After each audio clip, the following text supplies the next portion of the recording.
ကျွန်တော်ကဒီနေ့မှာတော့ရဲကိုကိုဝယ်လို့စတင်မွေးဖွားပေးနိုင်ခဲ့တဲ့ဇာတ်ကားလေးကိုဒီနေ့တင်ဆက်ပေးသွားပါမယ်ပထမဆုံးပွဲဥထွက်ဇာတ်ကားတကားနဲ့တင်ပေါက်သွားတဲ့မင်းသားတွေတော်တော်များများရှိပါတယ်အဲ့ဒီထဲမှာရဲကိုကိုကတော့ထိတ်ဆုံးကပါဝင်ပါတယ်သူကဒီငရဲရလာသူပြဖို့မကြောက်ဆိုတဲ့သူ့ရဲ့ပွဲဥထွက်ဗီဒီယိုဇာတ်ကားနဲ့သူကရဲကိုကိုဆိုပြီးတော့ပေါက်သွားခဲ့တာဖြစ်ပါတယ်ဒီကားမှာတော့ဒါမင်းသမီးတင်းတင်ထုံးနဲ့ပါဝင်တည်ဆောင်ထားပါတယ်ဒီဇာတ်ကားကိုတော့အရင်တော့ကြည့်ခဲ့ဖို့တဲ့သူတွေတော်တော်များများလဲကြည့်ရင်လို့ပြန်ချကြတဲ့သူတွေလည်းပဲမနှဲလာဘူးထင်ပါတယ်ဒီဇာတ်ကားလေးရဆိုလို့ရှိရင်တော့fighting အကျန်းအောင်မှာdrama ပုံစံမျိုးနဲ့ရောပြီးတော့ဒါရဲကိုကိုရဲ့ဘယ်သူနဲ့မှမတူတဲ့ကောက်ွက်တွေကိုလည်းတွေ့ရမှာဖြစ်ပါတယ်အဲ့ဒီတော့ကျွန်တော်တို့အိန္ဒိယကားကြီးတော်တော်များများအကတွေပါတွေခက်စားတော့ရဲကိုကလည်းသူ့ဇာတ်ကားကြီးထဲမှာဒီလိုမျိုးအကတွေပါတွေကိုထည့်သွင်းပြီးတော့ကတာမျိုးပေါ့အဲ့ဒါကိုလည်းသူပွဲဥထွက်ဇာတ်ကားမှာတင်လှုပ်သွားခဲ့တာဖြစ်ပါတယ်ဒါမှမဟုတ်သူကအိန္ဒိယကောက်ွက်ပုံစံမျိုးတွေကိုတုံးတာမဟုတ်ပါဘူးအနောက်တိုင်းကောက်ွက်ပုံစံမျိုးတွေနဲ့ပြီးတော့မက်ကရက်စင်ကောက်ွက်ပုံစံမျိုးတွေကောက်ွက်ဆန်းတွေကိုသူထည့်ပြီးတော့တုံးသွားတာဖြစ်ပါတယ်အကလည်းတော်တော်ပိုင်နိုင်တယ်လို့သေုပ်ဆောင်ကလည်းကောင်းတယ်ဒါရုပ်ကလည်းပဲဒါပရိသတ်တွေတော်တော်များများကြိုက်ကြတဲ့ပုံစံမျိုးဖြစ်တယ်သေုပ်ဆောင်လည်းကောင်းတယ်ပေါ့ fighting ထိုးကြိတ်တွေကလည်းကောင်းတယ်ဒါကြောင့်လည်းပဲဗီဒီယိုဈေးကွက်မှာအကြီးမားဆုံးဈေးကွက်ကိုပိုင်ဆိုင်သွားခဲ့တာဖြစ်ပါလိမ့်မယ်ဒီဇာတ်ကားကိုတော့တော်တော်များများလည်းပြန်ပြီးတော့ရှားကြလိမ့်မယ်လို့ထင်ပါတယ်အခုတော့Silver Lion Film channel ကနေပြီးတော့ဒါသူပြန်တင်ထားပါတယ်ဒါမဲ့ပြန်တင်ထားတော့ကျွန်တော်ကြည့်လိုက်တဲ့ချိန်မှာဇာတ်ကားက film ပျက်စီးမှုနည်းနည်းရှိခဲ့မယ်လို့ထင်တယ်ဘာဖြစ်လို့လဲဆိုတော့အတမိုင်းဆိုင်ရာမှာလည်းနည်းနည်းလေးပြဿနာလေးတွေတချို့တွေ့ရပြီးတော့တချို့သောစီးရီးတွေလည်းနည်းနည်းမပါဘဲနဲ့ကြံခဲ့တာမျိုးလေးရောရှိပါတယ်ဒါမှမဟုတ်ဘလို့ဖြစ်ဖြစ်ကိုယ်ဇာတ်ကားလေးကိုဒီလိုမျိုးပြန်ပြီးတော့ကြည့်ရတာနဲ့တင်ကျွန်တော်တို့ပြန်ချကြည့်မဲ့သူတွေတော်တော်လေးကိုဘယ်လိုပြောရမလဲတန်နေပြီလို့ပဲပြောမှာပါဒီကားကတော့ကျွန်တော်ထင်ပါတယ်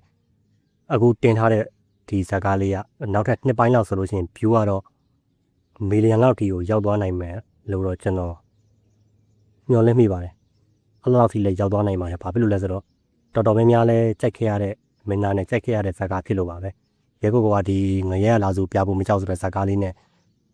ဒါရဲကိုဆိုပြီးတော့စပြီးတော့ဖြစ်လာခဲ့တယ်ဆိုတော့အမှားပါဘူးဇာတ်ကားလေးနဲ့ပတ်သက်ပြီးပြောရမှာဆိုလို့ရှိရင်တော့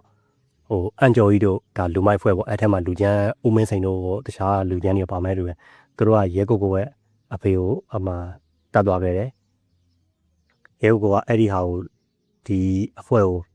ဒါကလစားပြန်ချီတဲ့ပုံစံမျိုးပေါ့ခက်ကြမ်းကြမ်းပုံစံနဲ့ကလစားပြန်ချီတဲ့ပုံစံမျိုးပေါ့ပြီးတော့သူဂီတာတီးတဲ့အခန်းလေးတွေပြီးတော့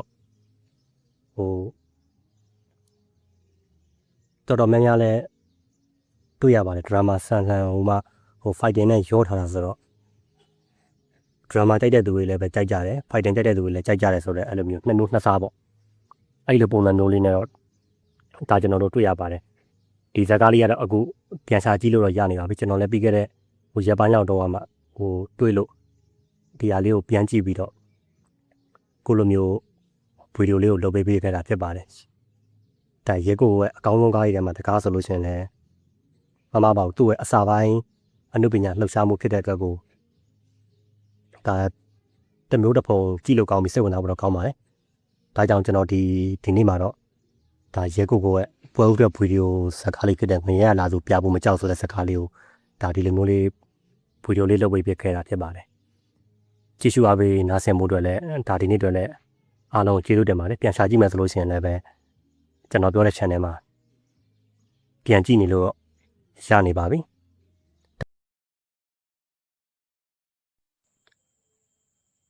ဒီကားလေးကတော့ကျွန်တော်နည်းနည်းတော့အားတင်သွားစေခဲ့တယ်လို့ပဲပြောရမှာပါပဲ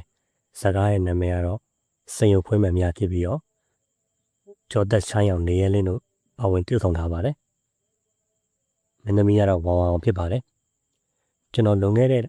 လပိုင်းလောက်တော့ကျော်သက်နဲ့ချိုင်းအောင်နဲ့ဘသူကိုအောင်မြင်ခဲ့တယ်ဆိုတော့ကွန်နန်တွေလုတ်ပေးပြခဲ့ဘူးပင်မဲ့လို့ဒီမင်းသားနှစ်ယောက်တွေ့ရတဲ့ကောင်ကိုကျွန်တော်ရင်တော့တခါမှလည်းမကြည့်ဘူးလို့ရှိလည်းမရှိတော့ဘူးလို့တော့မှထင်မိပါတယ်ဒါပေမဲ့ခုလိုမျိုးအခုမှပြန်တွေ့ပြီးတော့ပြန်ကြည့်ပြရတော့နည်းနည်းလေးအဟောသွားတာမျိုးပါဒီကားထဲမှာတော့ရှိုင်းအောင်လူကြောသက်တို့ကတော့ဖက်စစ်ဂျပန်တော်လန်ရေးဘတ်တော်သားပုံစံမျိုးသေယုံဆောင်ထားပါတယ်သူတို့က အင်္ဂလိပ်ဖတ်ချက်ပံကိုတော်လန်မို့အတွက်ကိုသူတို့လောက်တယ်ပြီးတော့လာခုလာမှာဖြတ်တိုက်ခံရတယ်ပြီးတော့အဖမ်းခံရတယ်ပြီးတော့ပြန်ပြီးတော့လွတ်မြောက်အောင်စူးစမ်းတယ်ပြီးတော့ရွာလူတွေကိုစုပြီးတော့အင်္ဂလိပ်တွေကိုပြန်ပြီးတော့တော်လန်မို့လုပ်တယ်ဒီကားထဲမှာနေရင်းနဲ့ပါတယ်ပေါ့နေရင်းလေးကလည်းရှားရောင်လို့ကြောသက်တို့ဘက်ကပဲဒါမဲ့နေရင်းလေးကအဲ့အချိန်မှာတော့ဂျူနီယာလောက်ပဲရှိအောင်မနဲ့တူပါတယ်ဝါအောင်ကလည်းတော်တော်ငယ်သေးတယ်အဲ့ဒါမှနေပြီးတော့သူတို့တွေဒါဒေါ်လာရေးတိုက်ပွဲတစ်ခုမှာဒါသူတို့ကြာဆုံးသွားခဲ့တယ်ပေါ့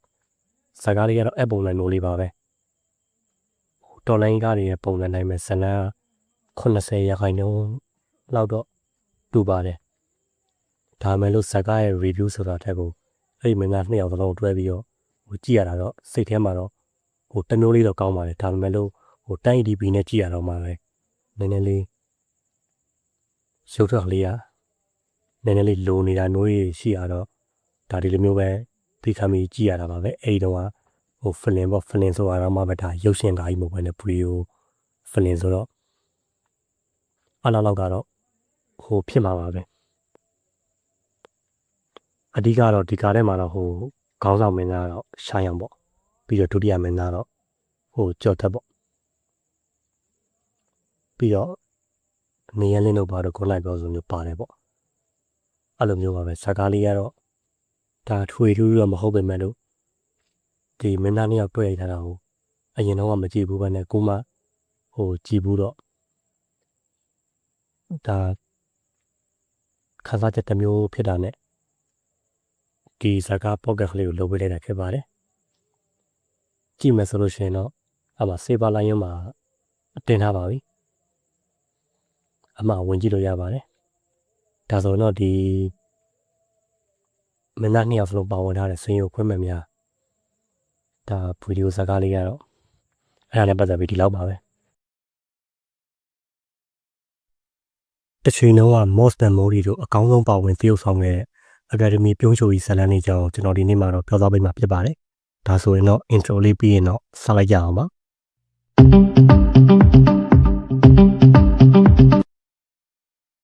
Academy ပြုံးချိုကြီးရုပ်ရှင်ဇာတ်ကားနဲ့တရုပ်ဆောင်မိုးရီက Academy ဆုရရှိခဲ့ပါတယ်ဇလန်းလေးရဲ့အကြောင်းပြောရမယ်ဆိုရင်တော့မိုးရီနဲ့ Moss တို့နှစ်ယောက်ကရေဒီယိုဦးမန်းကျော်တို့ဇက်ဖွဲ့တဲ့ဇက်သမားနှစ်ယောက်ပါသူတို့ကဒီလိုမျိုးဇက်ကနေနဲ့ဒီနေ့မှာတော့ရုပ်ရှင်အဖွဲ့အစည်းတစ်ခုနဲ့ချိတ်ဆက်မိပြီးတော့ဦးမိုးရီကိုခေါ်သွားခဲ့ပါတယ် Moss ကလည်းသူ့တငယ်ချင်းတွေကိုလိုက်သွားခဲ့ပါတယ်အဲဒီလိုနဲ့မိုးရီကနိုင်ငံကျော်ရုပ်ရှင်မင်းသားတစ်ယောက်ဖြစ်လာခဲ့ပြီးတော့တပီးပီးနဲ့ရှမ်းသာကျော်လာခဲ့ပါတယ်နောက်ဆုံး Academy ဆုစကူရရှိခဲ့တဲ့အထိကိုအောင်မြင်လာခဲ့ပါတယ်အဲဒီလိုအောင်မြင်လာပြီးတဲ့နောက်မှာတော့မိုးရီကဘဝမိတ်ဘဝင်မြင့်အောင်များမကပဲနဲ့တပီးပီးနဲ့အရက်ကကြေကြုံဖြစ်လာခဲ့ပြီးတော့နောက်ပိုင်းမှာတော့သူ့ရဲ့ရှမ်းသာကျော်မှုတွေအောင်မြင်ကျော်ကြားမှုတွေအရာအလုံးဆုံးရှုံးသွားခဲ့ရပါတယ်အဲဒီလိုနဲ့နောက်ပိုင်းမှာတော့အရာဆွဲယောဂတဲ့တယောက်ဖြစ်လာပြီးရဲ့နောက်ပိုင်းမှာတော့သူနိုင်ငံကျော်ရုပ်ရှင်မင်းသားဖြစ်ခဲ့စဉ်ကဘဝင်မြင့်ပြီးတော့ပုံကန်ခဲ့တဲ့သူ့ဘဝစတင်ရာဇက်ပွဲလေးစီကိုပဲပြန်လည်ရောက်ရှိလာခဲ့ပါတယ်ဒါပေမဲ့လို့ဇက်ပွဲတစ်ခုလုံးကလည်းသူ့ဘုံနားလဲခွင့်လို့ပြီးတော့မိသားစုဆွေမျိုးရင်းရှာတော့မှနှွေးထွေးစွာလက်ခံပြီးတော့အရင်လိုဇက်တွေပြန်လည်ကားဖို့အတွက်ခွင့်ပြုပေးခဲ့ပါတယ်အဲဒီလိုနဲ့ကျုံချိုကြီးကမိုးရီကဇက်စင်မောပြန်လည်ရောက်ရှိလာခဲ့ဖို့အတွက်သူကကြိုးစားခဲ့ပါတော့တယ်အဲဒီလိုနဲ့မိုးရီကဇက်စင်မောမှာကားတရားဖြော်ရင်းနဲ့ပဲဆုံးမကွယ်လွန်သွားခဲ့ပါတယ်ဒီလိုဇက်စင်မောမှာကားပြနေနဲ့ကွယ်လွန်သွားတဲ့အခါမှာဇက်ဘွက်တစ်ခွဲလုံးနဲ့ဝမ်းနဲ့စွာငိုကြွေးပေးကြပြီးတော့ပြုံးချိုကြီးတယောက်ကတော့သူ့ရဲ့အတီကျွေးတွေကိုသူ့ဘောကျေးဇူးရှိခဲ့မှုတဲ့တစ်ချိန်ကသူစတင်ခဲ့ရနေရာလေးမှာပဲအလုပ်ကျွေးပြုဖို့စူးစမ်းရင်းနဲ့ပဲအရာအလုံးနှုတ်ဆက်ထွက်ခွာသွားခဲ့ပါတယ်မိုးရီကဒီဇက်ရုပ်ပေါ်ပိုင်နိုင်ကျွမ်းကျင်ပြည်ပြင်းထားမှုတွေကြောင့်ပဲဒီဇကားနဲ့ Academy ဆုကိုရရှိခဲ့သလို Moss ကလည်းအကောင်းဆုံးဇက်ဖို့တယောက်ဖြစ်လာခဲ့ပါတယ်ဇက်ထဲမှာအတူတူကားခဲ့မှုတဲ့သူအရှိဆုံးတငယ်ချင်းတယောက်ရုပ်ရှင်မင်းသားဖြစ်လာတဲ့အခါမှာတော့သူ့ရဲ့တငယ်ချင်းမျက်နှာနဲ့တိုင်ရောက်စင်နေကြောင်မိုးရီရဲ့အိမ်မှာ